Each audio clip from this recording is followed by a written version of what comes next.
Hello, Dr. Cath here again, and as it's January, we're all looking at health and well-being and how to get a bit fitter and recover from Christmas. So today we're looking at health and well-being through nature.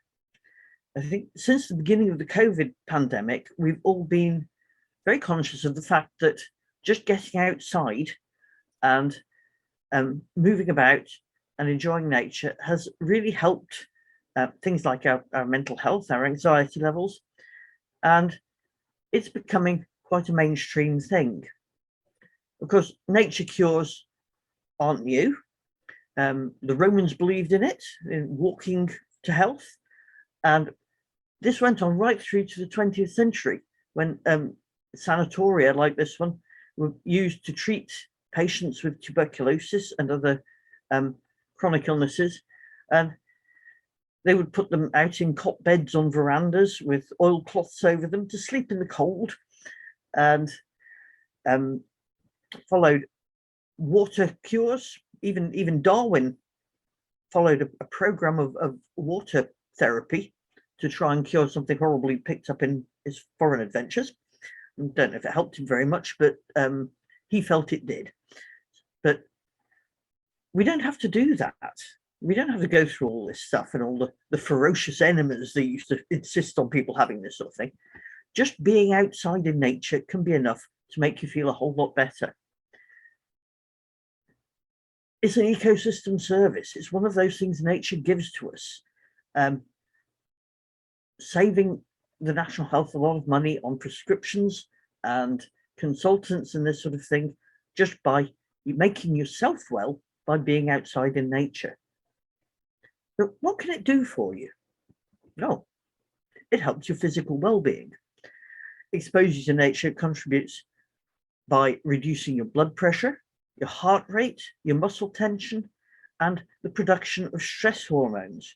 And who wants stress hormones? Let's face it, we have enough without adding more, so let's get rid of them. It's even better for your mental health. In one study, Mind, 95% of those interviewed said the mood improved after they spent time outside, changing from depressed, stressed, and anxious to more calm and balanced. Other studies show that time in nature, or scenes of nature, even just pictures, are associated with a positive mood and psychological well-being, meaningfulness, and vitality. Particularly important for children. A lot more children now exhibiting mental health issues, things like anxiety and ADHD, lack of self-discipline. And of course, this causes problems in their learning in school, as well as in their social life and life with their families. So the more they can get outside, get rid of those stress hormones, and improve their mental well-being, the better.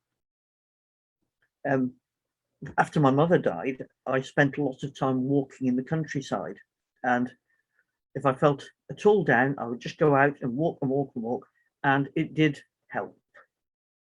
In a difficult time, it really did help.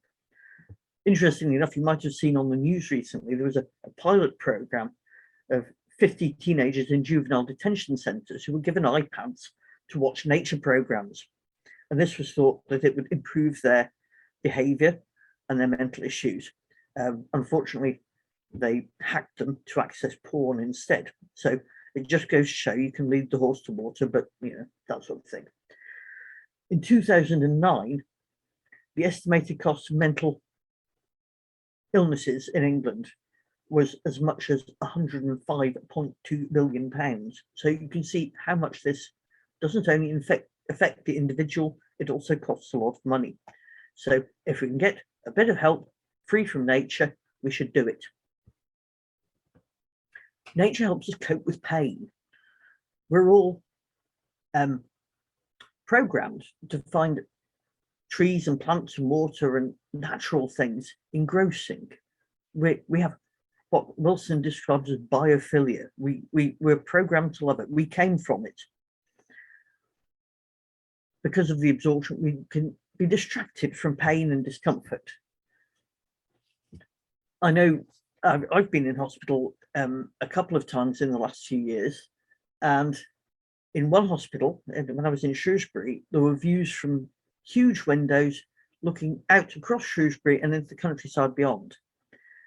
In the other hospital I was in Stoke, there was a small window that looked out directly onto a brick wall. And I have to admit, I spent a lot of time walking about looking for a window that looked out onto greenery and never did find one. Certainly, I felt it helped me. They've just built the new Alder Hey Children's Hospital in Liverpool to replace the old one, which looks a bit like a workhouse. And the new design has incorporated parkland all around it. All the windows have views onto it. And this helps deal with the suffering, the stress from being in hospital. It helps your mood.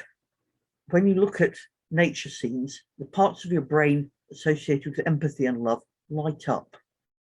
They don't when you look at urban scenes. Most of the pictures on my walls are of natural things, and I'm sure if you look around, you find the same. Nature inspires feelings that connect us to each other and to the environment. Nature deprivation is not something we ever heard really before the 20th century. Everybody was involved with nature, either walking to work, walking to school, working in the countryside, a lot more countryside around. But of course, with all the screens and everything we spend time looking at, nature deprivation has become a big thing. And it can lead to depression and that sort of thing. And also with loss of empathy and lack of altruism. So getting out into nature will help us all as a society, as well as individuals. So here are 5 ways to boost well-being. Be active, get connected, give something back, take notice, and try and learn something. So, being active, of course, exercise is good for you. We all know that. We've all been told all our lives, exercise is good for you. It improves your sleep patterns, it gives you a healthy appetite. All those things boosts your energy, boosts your immune system. Of course, natural surroundings are even better. The Japanese have long been into the forest bathing thing, the Shirin-yoku. And early studies in Japan showed that if people spent 40 minutes walking in a cedar forest, they had lower levels of the stress hormone cortisol, which affects your blood pressure and your immune system function, compared to people who spent 40 minutes walking in laboratories. Clean air and plant phytoncides, which are the smell basically, it's the aromatic compounds in plants. They can cause changes in your blood, which are associated with protection against cancer, better immunity, lower blood pressure. It's all really good stuff. Just that smell of plants. It doesn't matter if it's a rainy day. I was absolutely soaked wet after this, but I felt good. And you don't even have to do the exercise bit. Just being outside, sitting under trees, feeling the light, feeling the sunlight, getting in that vitamin D, all helps you feel better. There was a study by an international team based at Exeter University, which was published in 2019, which showed that 120 minutes a week, that's just 2 hours, gives you the maximum benefit. Funny thing is, in their study, they didn't include gardening. And everybody knows gardening is good for you. Not only do you grow healthy food, but it's good for you just to be out there doing it. As well as being outdoors, the soil itself makes you happy. It's got bacterium in it, Mycobacterium vaccae, which mirrors the effect of Prozac on your nervous system. It stimulates serotonin production, which makes you happy and relaxed. A lack of serotonin is linked to depression, anxiety, obsessive compulsive disorders, and bipolar disorders. So get as much as you can. There's a natural antidepressant out there in the soil. It's free, it's got no side effects, might be addictive though. Dirt is good. It's got stuff in it that's going to help you. I spent a lot of time after a particularly unpleasant breakup with my ex-husband, digging horsetails out of an old vegetable garden. And everybody that does gardening knows what horsetails are like. They have roots that go down to hell. And I went out every day and dug and dug and dug and dug and dug. And at the end of the day, I could see what I'd done. I could say, oh, wow, that's a good achievement. But also all those little bacterium in the soil had made me feel better. It was a great way to get through it. At the Cut, our headquarters in Shrewsbury, our wildlife garden there is tended by a group of volunteers, which include individuals who are unable to work due to ongoing health condition. The weekly gardening sessions give them real purpose in their lives, gives them a chance to learn new skills, make friends, watch nature close up, thriving under their care. So these things are really good ways of getting in touch with nature, just being outside, digging in the dirt. Connecting with people is important. Looking at pictures of nature, even if you can't look at the real thing, increases empathy and altruism, and increases your feeling of awe. There's a 2015 study by the University of California found that people that spent 60 seconds, only a minute, looking at towering trees were more likely to report feeling awe than if they looked at equally tall buildings. It makes you think of things larger than yourself. Think of looking at the night sky, big things out there. You feel less entitled, less selfish, less self-centered, and behave in a more generous and helping way. Even, this is my father-in-law at 98, and we managed to get him on this specially constructed caterpillar tracked wheelchair. We managed to get him up to a stony path to a raised area on the shore where he could see for miles. And the difference it made to him was enormous. He really enjoyed it. He felt much more able to connect with the rest of us because he'd just been outside. He lived in a nursing home, but because he'd been taken outside and given the opportunity to see that, even at 98, it made an enormous difference. Communities feel better if there's in cities, if there's parks around, if there's greenery around. It gives you something to connect about. You can meet like-minded people with a common interest, and it combats isolation, which of course links in with the next bit, which is giving. These are some of our volunteers working on reserves, doing something to help in your local place and help people live there makes you feel really good. Volunteering improves mental health, positivity, higher levels of physical activity, of course, because you're out there doing something, and increases your connection with nature. In a University of Essex assessment of wildlife trust projects and programs, they showed that 99% of participants who started out with low levels of mental well-being reported an improvement in their mental health within 6 weeks. It's cost effective. Every pound spent on targeted wildlife trust projects for people with a health and social need show a return of £6.88.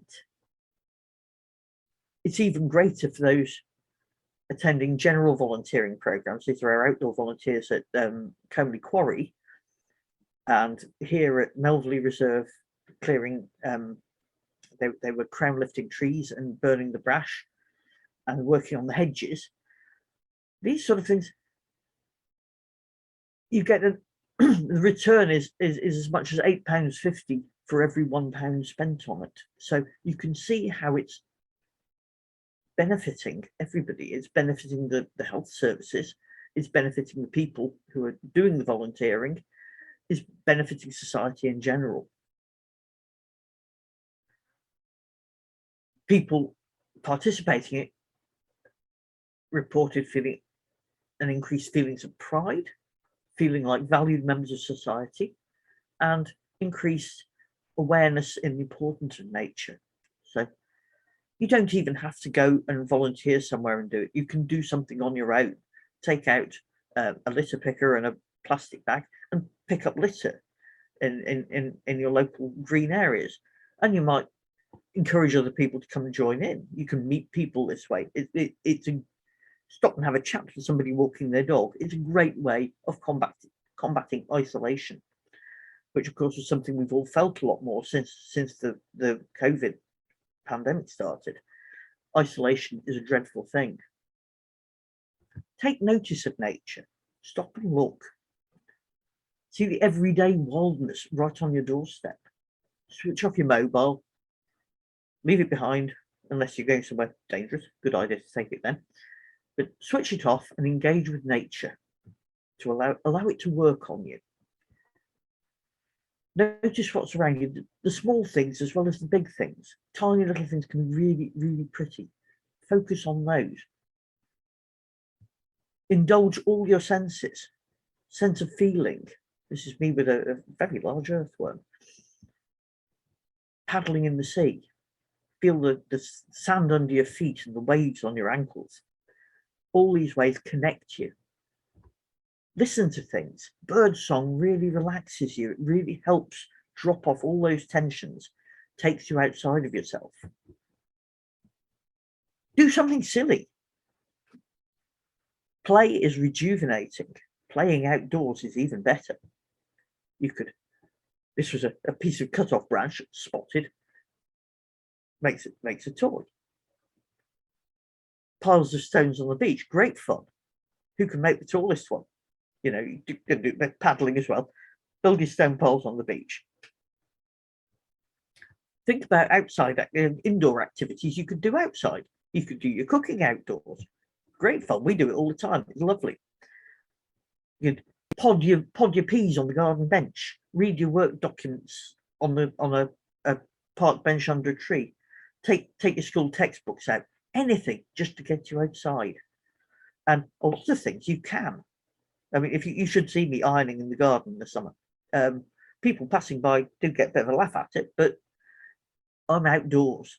It smells better. And your laundry smells lovely afterwards as well. Even take it to the extent, go and live outside for go camping. It doesn't have to be hardship.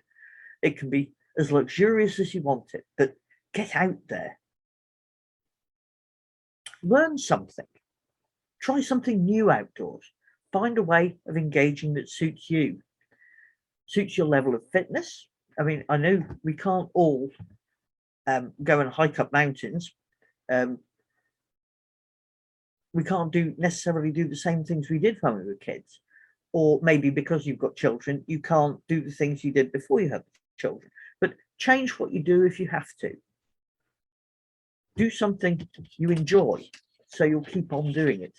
I have problems because I've lost the sight in one eye, and because I can't see distance and depth very well,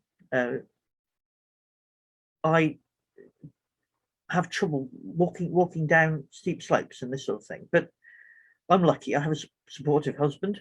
He always comes with me. Won't let me out on my own just in case. And we enjoy it together. But I've got somebody's arm I can take. If you feel that you can't cope on your own, find other people who'll help you. Find a group you can join to go and do it. This was on one of our adult events, looking at butterflies, and the participants had a marvelous time doing something that they hadn't maybe done since they were children, and it gave them a chance to be outside. You can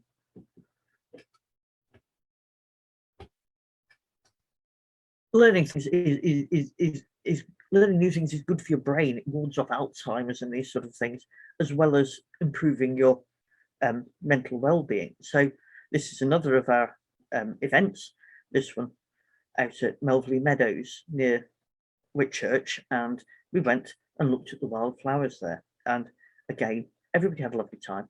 And the lady on the left in the picture said to me, do you know, since I was a child, I've never sat in the grass like this and got close to it.